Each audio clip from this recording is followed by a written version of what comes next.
Iniciação Antiga e Moderna. Capítulo 1. O Templo de Mistérios Atlante.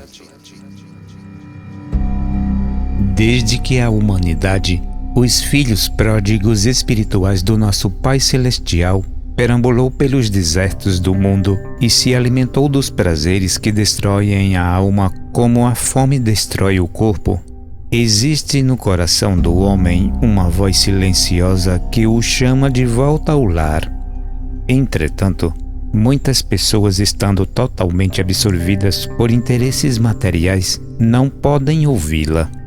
O maçom místico que ouve esta voz interior sente um impulso interno para procurar a palavra perdida e construir a casa de Deus, um templo do Espírito, onde possa encontrar-se com o Pai face a face e responder ao seu chamado. Ele não está só nessa busca, pois o nosso Pai Celestial preparou para todos um caminho com indicações que levarão até Ele, se seguirmos essa direção. No entanto, como esquecemos a divina palavra e seríamos incapazes de compreender o seu significado, o Pai fala-nos na linguagem simbólica, que, ao mesmo tempo, encobre e revela as verdades espirituais que devemos entender antes de voltarmos a Ele.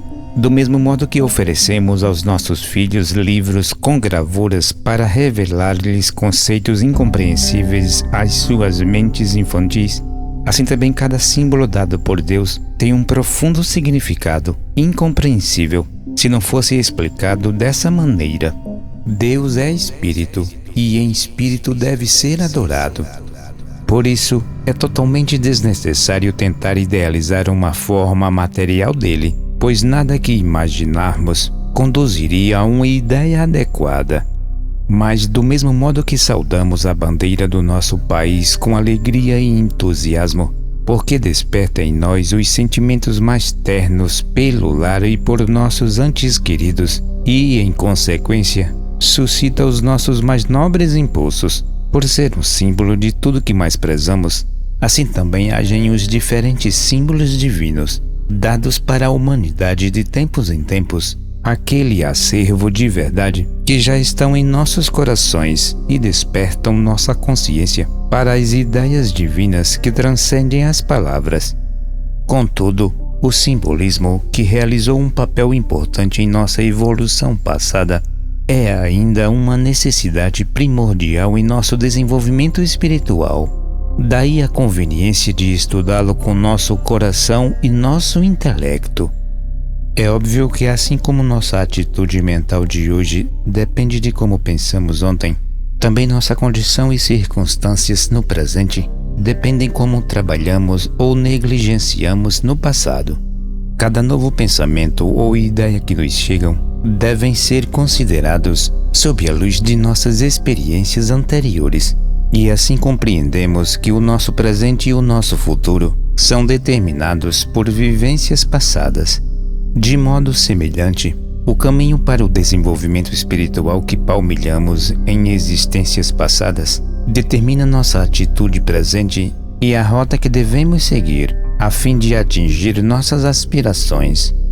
Por isso não podemos obter qualquer perspectiva verdadeira de nosso futuro desenvolvimento enquanto não nos familiarizarmos primeiramente com o passado. É em reconhecimento desse fato que a maçonaria retrocede ao Templo de Salomão, mas com o objetivo de obter uma perspectiva mais ampla, devemos considerar também o antigo Templo de Mistérios Atlante, o Tabernáculo do Deserto. Devemos entender a importância pertinente àquele tabernáculo e também a do primeiro e segundo templos, pois havia diferenças vitais entre eles, sendo cada um dotado de significado cósmico próprio. Mas, dentro de todos, eles projetavam-se a sombra da cruz, salpicada com sangue que se converteu em rosas.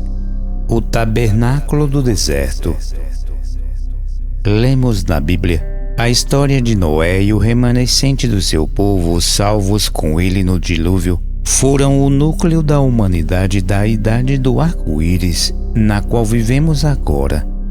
Também se afirma que Moisés conduziu seu povo para fora do Egito, para a terra do touro, através das águas que tragaram seus inimigos.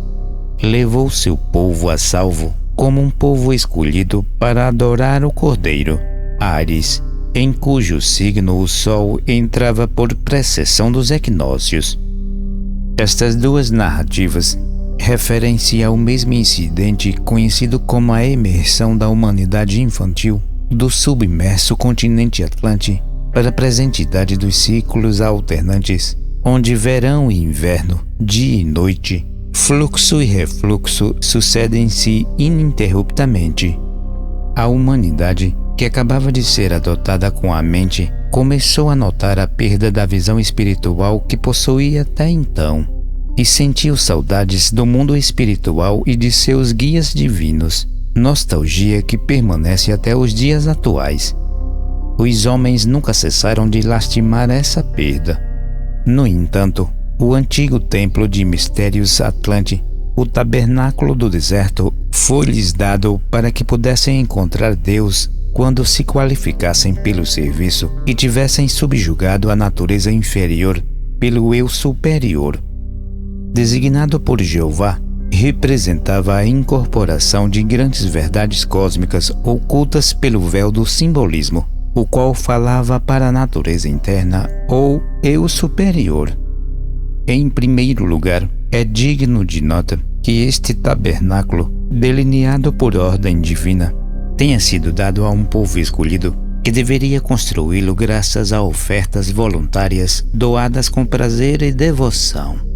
Reconhecemos aqui uma lição especial, segundo a qual o modelo divino do caminho para o progresso nunca é dado àquele que não fez primeiro uma aliança com Deus, prometendo servi-lo, oferecendo-lhe o sangue do seu coração numa vida de serviço sem egoísmo. O termo maçom deriva de Fimessen, um termo egípcio que significa filhos da luz. Na linguagem maçônica, Deus é conhecido como o grande arquiteto. Arque é uma palavra grega que significa substância primordial. Tecton, em grego, significa construtor. Disse que José, o pai de Jesus, era um carpinteiro, mas a palavra grega é tecton, um construtor. Diz também que Jesus era um tecton, um construtor. Desse modo, cada verdadeiro maçom místico é um filho da luz, um construtor, esforçando-se por edificar o templo místico de acordo com o modelo divino que lhe foi dado por nosso Pai no céu. A esse fim ele dedica todo o seu coração, alma e mente. Sua aspiração é, ou deveria ser, tornar-se o maior no reino de Deus, e para isso ele deve ser o servo de todos. O próximo ponto digno de nota é a localização do templo, com relação aos pontos cardeais, e observamos que foi colocado na direção leste para oeste. Assim, vemos que o caminho da evolução espiritual é o mesmo do Sol, vai de leste para oeste. O aspirante entrava pela porta do leste e seguia até o altar dos sacrifícios, o altar de bronze. Depois continuava até o lugar santo, na parte mais oeste do tabernáculo, onde a arca, o maior dos símbolos, estava colocada no Sanctus Sanctorum. Assim como os sábios do Oriente seguiram a estrela do Cristo em direção ao oeste até Belém, assim também o centro espiritual do mundo civilizado caminha sempre para o oeste.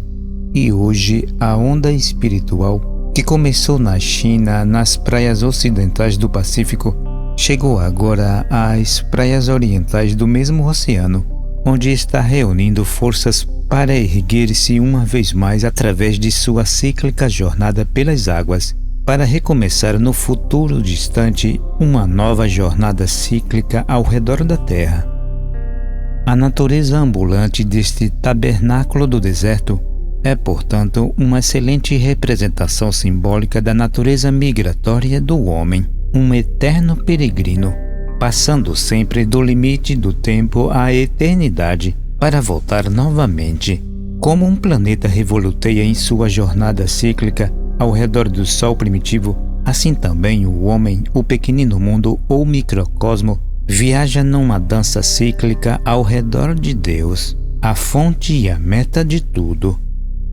O grande cuidado e atenção aos detalhes relativos à construção do tabernáculo do deserto mostra que existe algo muito além do que a visão alcança, que se instalou na sua construção. Sob a aparência material e terrena, estava esquematizada uma representação de fatos celestiais e espirituais que continham instruções ao candidato à iniciação. Não deveria esta reflexão estimular-nos a procurar uma ligação familiar mais íntima com este antigo santuário? Certamente ele nos exorta a considerar todas as partes do seu plano com atenção e reverência, recordando a cada passo a origem divina de todo ele e humildemente almejar penetrar, através das sombras dos serviços terrenos, na sublime e gloriosa realidade espiritual, a qual, de acordo com a sabedoria do Espírito, se oferece para nossa solene contemplação. Para que possamos alcançar uma correta concepção desse lugar sagrado, devemos considerar o tabernáculo em si mesmo, seu mobiliário e seu átrio. O átrio do tabernáculo. O átrio do tabernáculo era um cercado que circundava o tabernáculo. Seu comprimento era o dobro da sua largura, e a entrada localizava-se a leste. Essa entrada era cercada por uma cortina de linho fino entrelaçado nas cores azul, vermelho e púrpura, cores que nos indicam a importância deste tabernáculo do deserto. No sublime Evangelho de João, aprendemos que Deus é luz e nenhuma outra descrição ou simplicidade pode transmitir tão bela concepção ou maior iluminação para nossa mente espiritual do que estas palavras. Se considerarmos que até os mais poderosos telescópios falham ao tentar atingir os limites da luz, apesar de penetrar no espaço milhões e milhões de quilômetros, essa afirmação dá-nos uma fraca, mas compreensível ideia da infinidade de Deus. Sabemos que essa luz é Deus, se refrata nas três cores primárias que circundam o nosso planeta, azul, amarelo e vermelho, e é um fato do conhecimento de todo ocultista que o raio do Pai é azul, o do Filho é amarelo e o do Espírito Santo é vermelho. Somente o raio mais forte e mais espiritual tem possibilidade de penetrar o centro da consciência da onda de vida do reino mineral. E por isso, vemos o raio azul do Pai refletindo-se nas brumas das campinas, suspenso como um nevoeiro sobre as montanhas e refletindo-se no fundo dos abismos. O raio amarelo do Filho, mesclado ao azul do Pai, dá vida à vitalidade às plantas, que devolvem uma cor verde por incapacidade de reter os raios dentro de si.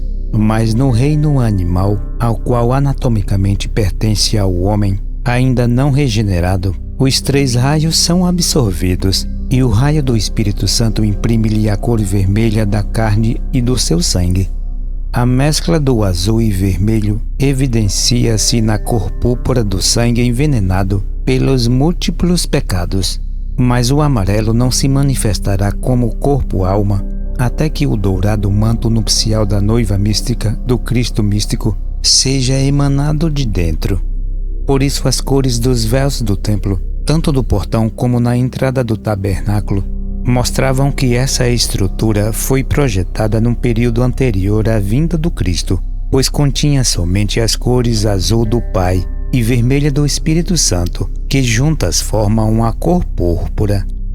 Mas o branco é a síntese de todas as cores, portanto o raio amarelo de Cristo achava-se oculta nessa parte do véu até a chegada do Cristo, que veio para emancipar-nos desses regulamentos e leis e iniciar-nos na plena liberdade dos filhos de Deus, filhos da luz, maçons livres ou maçons místicos.